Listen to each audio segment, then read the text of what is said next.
Olá, eu sou a Maria Cícera, aluna de Ciências e Tecnologia na UFRN. Estou cursando a matéria de Física 1 e hoje vou gravar sobre o tema Unidades e Medidas.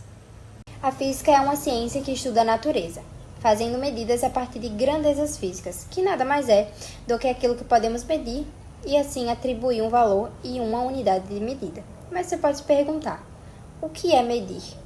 É comparar com algo. Esse algo é chamado de unidade de medida. Para medir o comprimento de um objeto, você vai precisar comparar o comprimento dele com algo que você vai chamar de unidade de medida. Uma das primeiras unidades de medida foi o pé, do rei, exclusivamente. Mas isso não era muito interessante, porque a cada novo rei surgiam novas medidas de pé. Mas no sistema internacional, que foi um acordo feito por todos os cientistas para padronizar um tipo de medida, o metro é a unidade desse sistema. Mas o que é metro? O metro, até pouco tempo, era definido como sendo o comprimento de uma barra de platina e irídio que ficava em um museu, onde foi replicada e distribuída ao longo do mundo, onde existiu a história de que o metro era uma fração do comprimento da circunferência da Terra. Mas a aplicação real é que existe o comprimento padrão, que é o metro, onde todos os outros comprimentos são comparados com ele. O metro é a distância percorrida pela luz no vácuo em 1 sobre 299.792.458 segundos, e um pé é igual a 30,48 centímetros atualmente.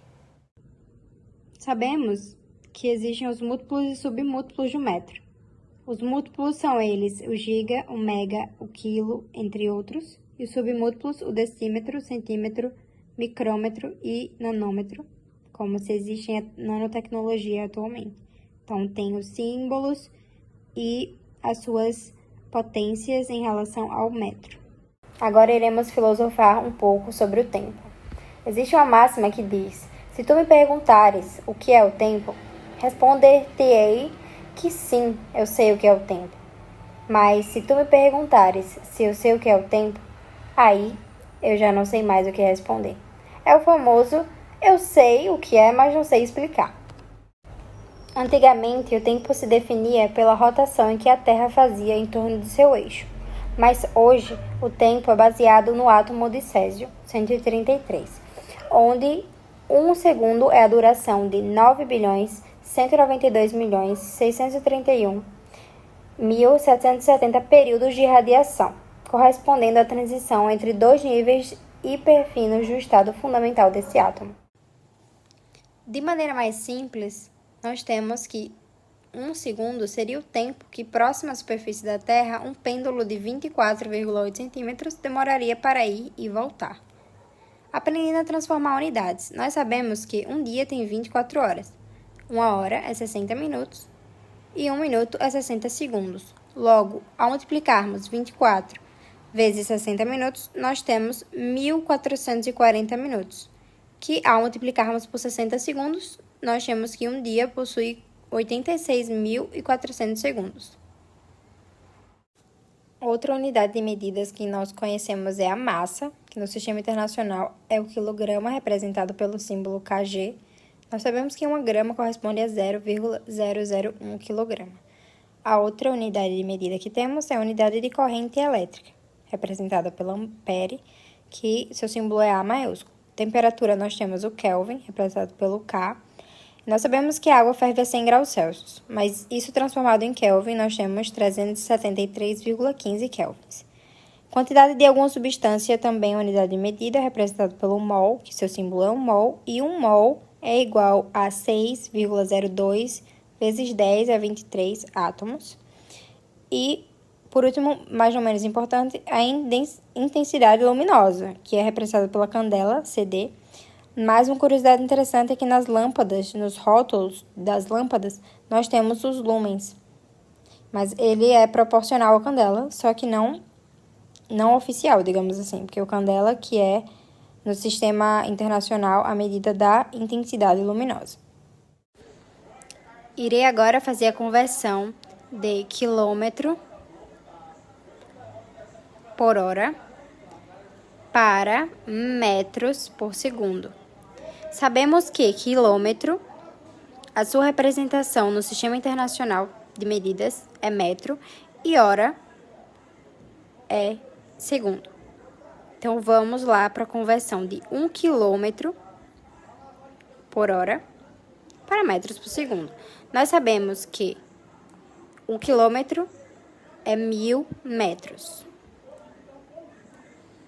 E hora tem 3.600 segundos.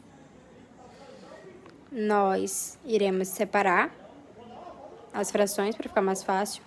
1.000 sobre 3.600 vezes metro por segundo. Logo após isso, vamos simplificar. Ficaria 10 sobre 36 metros por segundo. E isso aproximadamente fica 0,28 metros por segundo. Então, a conversão de 1 km por hora é 0,28 metros por segundo. E é daqui, uma curiosidade, que vem o 3,6, né? Que é um macetezinho utilizado tanto para multiplicar quanto para dividir. Então, esse 1 sobre 3,6 é daqui que vem o nosso querido macete. Então, essa foi a conversão.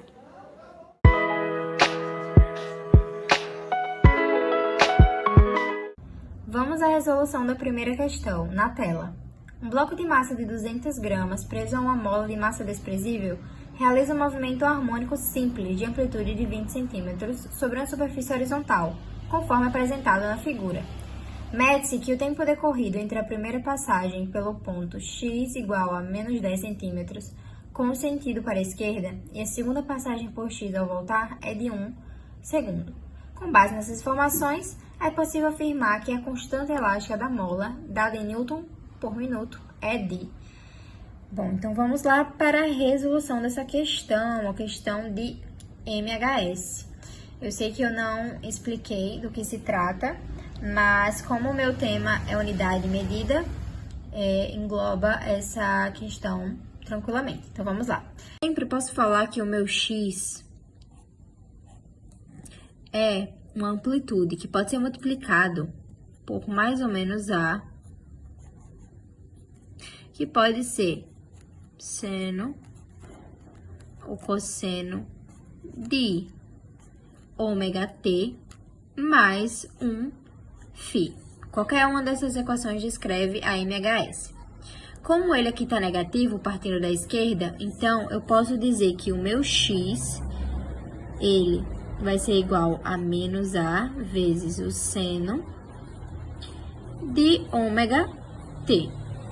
Ou seja, o x vai ser igual a menos 0,2 seno de ômega t igual a menos 1 negativo.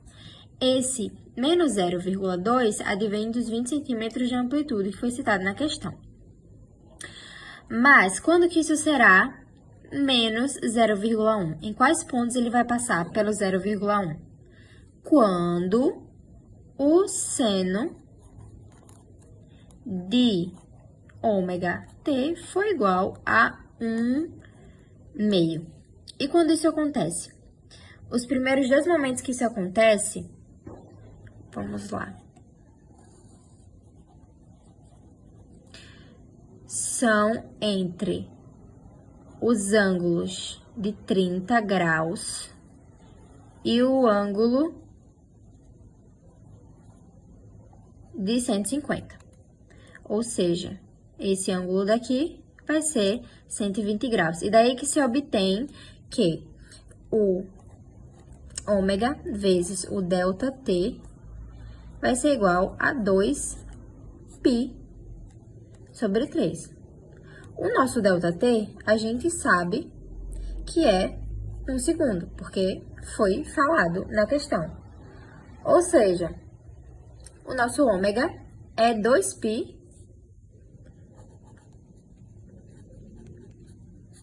sobre 3. Então, isso vai dar o quê? Isso aqui é rad por segundo, que vai dar 2 rad por segundo. Então, isso aqui é a nossa velocidade angular. Mas ele quer saber a constante da mola. No MHS, massa-mola. Então, o ômega, ele vai ser o quê? O ômega, vamos fazer aqui embaixo. O ômega, ele vai ser a raiz de K sobre M.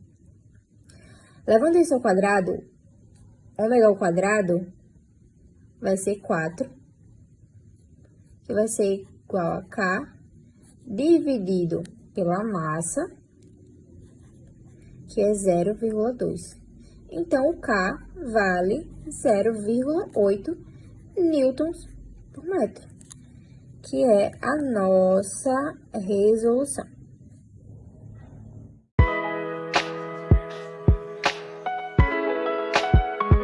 O balão de volume V igual a 50 litros está cheio de gás hélio e amarrado por uma corda de massa desprezível a um pequeno objeto de massa M. Este balão encontra-se em um ambiente onde a temperatura é de 27 graus e a pressão vale 1 atm. Considerando-se que a pressão no interior do balão seja de 2 atm e que o gás está com equilíbrio térmico com o exterior, qual deve ser o menor valor possível da massa M, para que o balão permaneça em repouso? Vamos à resolução da questão 2. Esse é um problema de empuxo, que vai ter 3 coisas: força de empuxo, equação de Clapeyron dos gases ideais e o equilíbrio de forças. Então, vamos lá. Dentro do balão tem gás hélio, que está a 27 graus, que é 300 kelvins, convertendo. Está aqui a 1 atm, a 2 atm, perdão. 2 atm, a pressão, e a massa molar do gás hélio é 4 gramas por mol. Então, isso aqui são as informações de dentro do balão. E a gente também tem do ar, que está fora. Ele está também a 300 Kelvin, a 1 atm de pressão, e sua massa molar é 29 gramas por mol. Neste balão, nós temos uma força M.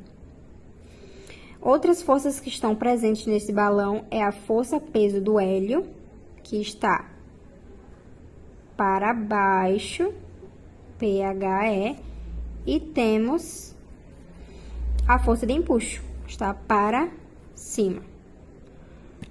O volume dessa massa ele é desprezível, então não vai afetar na força de empuxo. A força externa, e temos também a força externa do peso da massa M, que é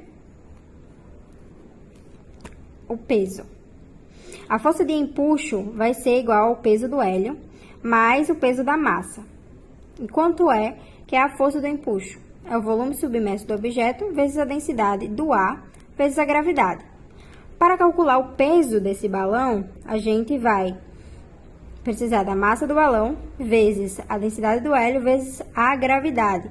Então, para a gente encontrar a densidade do hélio e do ar, nós vamos usar a fórmula, que eu vou colocar aqui embaixo, de Clapeyron. P igual a PM sobre RT. Então, para calcular a densidade do ar, nós vamos usar esta formulinha. Então, a pressão do ar, vou colocar aqui embaixo, PA, vai ser 1 vezes a massa molar do ar, que é 29, isso dividido pela constante do ar, que é 0,082, multiplicado pela temperatura em Kelvin, que é 300. Isso vai dar 1,1788 quilograma por metro cúbico. A densidade do ar é esse valor. Agora, a densidade do hélio, vamos lá, para PHE.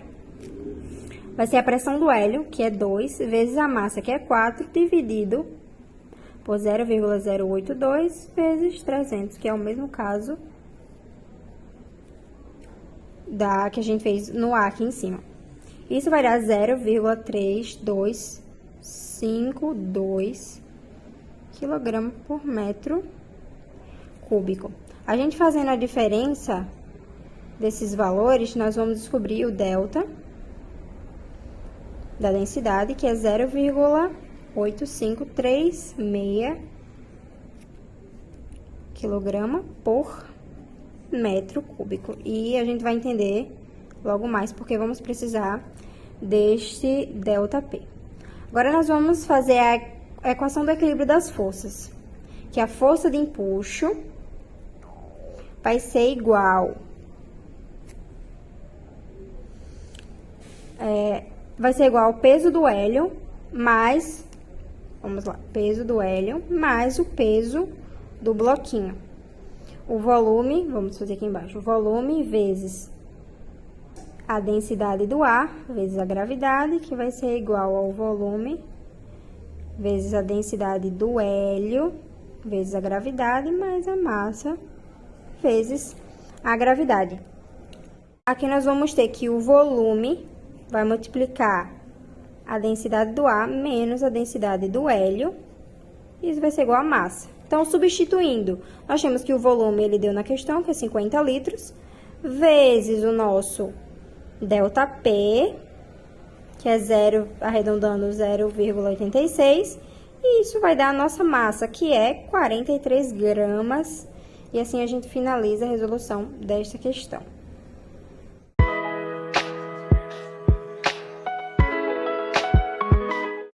Para esse experimento, nós vamos precisar de 3 balões, um com ar, um com água e o outro com terra, um isqueiro ou fósforo e uma simples vela.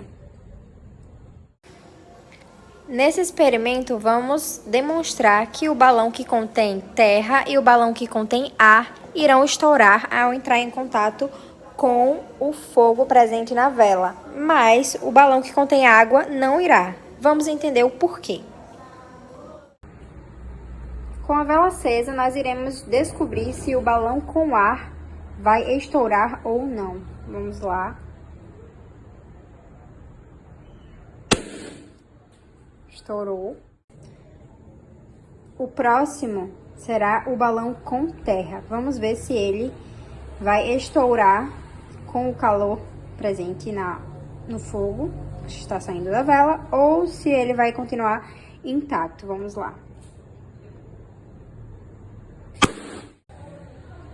Agora vamos passar o balão com água aqui em cima da vela, para saber o que acontece. Várias vezes, bem próximo da vela, e o balão não estoura. Por que será que isso acontece? Isso acontece porque a água ela absorve calor e ela vai manter o balão intacto, porque a água ela é capaz de absorver grande quantidade de energia calorífica, até mesmo sem precisar ferver. Então, se a gente olhar aqui o fundo do balão, ele vai estar totalmente queimado, mas não vai estourar. Então, esse é um experimento muito simples, muito fácil, rápido de ser feito e que é mostrado bem na prática como acontece.